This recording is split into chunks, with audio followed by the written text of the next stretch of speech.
We're in Proverbs 30 today, which is an interesting chapter. It has a different author.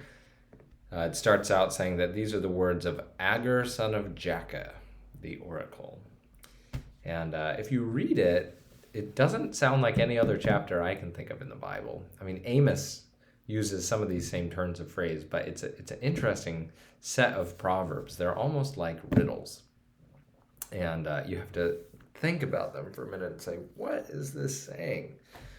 I encourage you to read it sometime. It is very thought-provoking reading, Proverbs chapter 30. But I want to look specifically at verses 7, 8, and 9, because there's this passage here about money that I think about often, and that tells us a lot. Agur says, 2 things I ask of you. Deny them not to me before I die. Remove far from me falsehood and lying. Give me neither poverty nor riches. Feed me with the food that is needful for me, lest I be full and deny you and say, who is the Lord? Or lest I be poor and steal and profane the name of my God. I just find this passage really fascinating because, a lot of people would pray to be rich. And it's interesting that Agur says, give me neither poverty nor riches, because he says there are real temptations that come with each. The richer you are, he says, the greater the temptation to be satisfied and without God and deny God and say, who's the Lord? And the poorer you are, he says, the greater the temptation to steal and profane the name of God.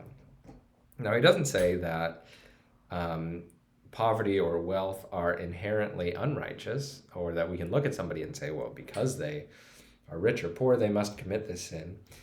But he does say, I don't want that. He does ask God to make him neither rich nor poor, because ultimately his desire is to walk faithfully with God, and he wants God to put him on the path that will help him most do that.